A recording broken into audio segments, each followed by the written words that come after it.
Hi there, my teists. So now we're going to get to one of my more recently favorite techniques in terms of footwork, Agrippa Stretta. Agrippa refers to Carmillo Agrippa, who is in many cases, considered the founder of modern fencing, that he was the one who said, keep your weapon forward, always have the point forward, threatening in line, and emphasizing the thrust. Stretta is Italian for narrow, and this is his narrow stance. The wide stance in Agrippa is going to be covered in the later stances, particularly the French stance or the modern Italian stance, depending on who you ask. And those are going to be his wide stances. His narrow stance is relatively unique. You don't really see it anymore. What it is that you have your weight shifted over to the front foot, and you let the rear foot almost come off the ground. You still have it on I'd say you have it on the ball of the foot. It's not the toes, where if I have to go back, now I'm crushing on my toes. If I have it on the ball of the foot, I can keep my weight on the ball of my foot to a degree.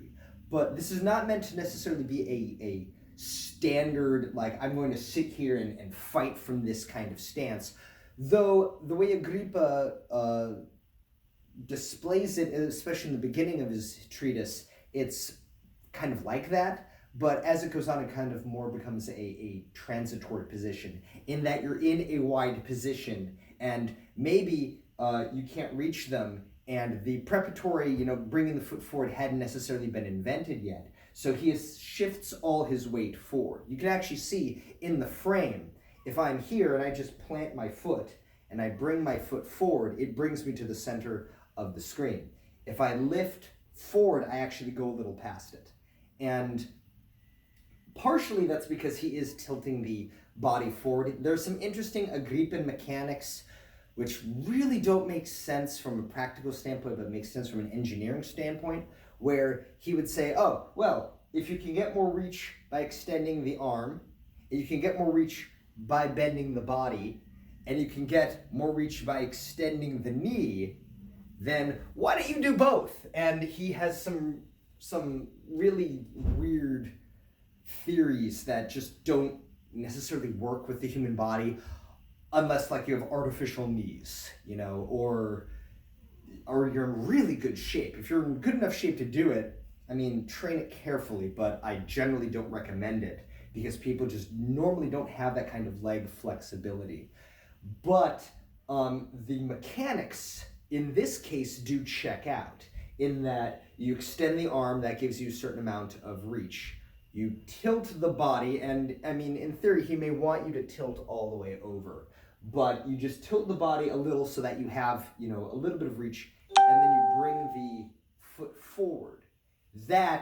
I'm relatively balanced right now. I can hold this for a bit.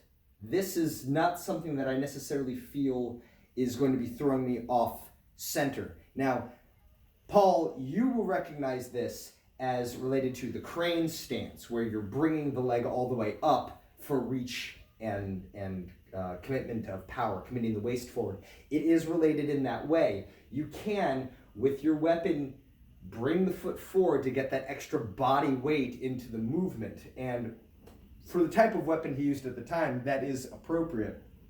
I would say that with a shorter weapon, in an empty hand case, I would not say that is necessarily as useful. However, it does have that kind of benefit of you're constantly short range. You're just out of range. Bring that foot forward, you have that extra range. You're bringing the hips forward, so you're bringing all the weight of your hips forward. It's not something that's necessarily always practical, and it does have its disadvantages, but it's something you just don't see anymore. And I would rather have you say, I tried it, I don't like it, and then say you're not going to use it, than for you to just dismiss it outright, because there are bodily mechanics that are important there. This is something you never see in modern fencing.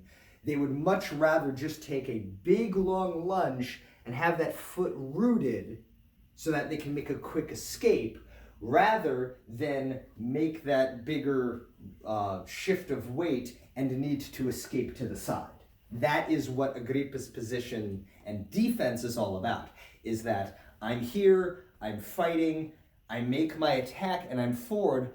Okay, I've missed and now they're coming back in, I'm going to step out to the side. Because the fact this foot is up, it's not rooted, it can go any which way.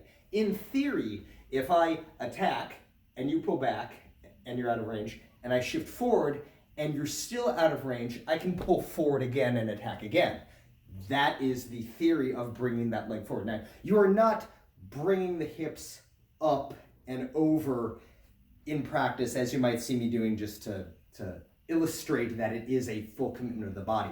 The hips should remain level. You're here, and it shifts forward into the position. They're here, I shift forward into stretta, the hips are still level. You bend the body, but the hips are still level so that you still have your weight centered. That I come forward here, I'm not committed so much that I'm going all the way over. I can come here, come forward, and come back. I can come here and hold it and come back. I can come here, hold it, and go forward. I have that commitment because I'm keeping my waist centered over my leg. Now, the hips are here, I shift forward, and I tilt the hips, and then I start to go over. So an important point to this position is keeping the hips stable. And if you need to put your hands on your hips and notice how your elbows move in comparison to when you shift your weight, that's fine. Do it. I find that very helpful. I did find it very helpful, actually. But you take your stance, and we'll get to stance later. Right now, I just want you to understand the footwork and weight transitions. You can always transition into a stretta position. The disadvantage of this position, as I said, is that because you're shifting so much forward, you don't have as many options for defense. You either need to have really strong parries, or you need to be willing to step out and pull across, essentially work into 3D space, which modern fencing doesn't focus on very much. So with regards to modern sport fencing, you might need to, like, if the screen is the width of the pist, and you're over here, you're fencing in the pist, and you come forward and you miss, you might need to step over and risk just getting pegged in the chest. But if they're coming this way, that should give you space. So you might need to risk that if you want to use this. However, the bigger advantage of this is that if you're shifting right forward, you now have also brought your other hand forward, which makes it much more practical in a free fencing, full sparring sense. So I'm here, my hand is back, and it's not really going to reach because of my body positioning and blading. So I shift forward, now it's that much closer. So whereas back here, I can only reach my elbow, I shift forward, and now I can reach my wrist, which may not be that much of an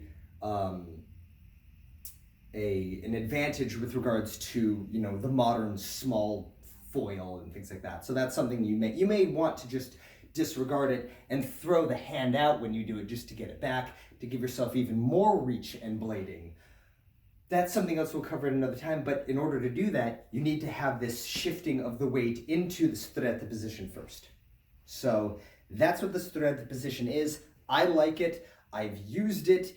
It's weird. It hasn't always worked for me, but it may work for you. And that's why I wanted to throw it out. And unless you study Agrippa very intensely, you generally won't come across this position. So all it is, you shift your weight on the front foot and bring the other foot on the ball of the foot in, I wouldn't say in line, but naturally out to the side. So if my foot is inside, I bring it, I let it come forward naturally, just letting the hips do the thing. If you really want to blade, that will bring them right next to each other, but you're keeping the hips in line. You can do that. So that's it. Hope you like it. If you don't, of course, talk to me about it and we'll work it. But now you have this as that beginner, that seed, that kernel to get the journey started. So I'll get the next stance up soon. Till then, keep your teacups set.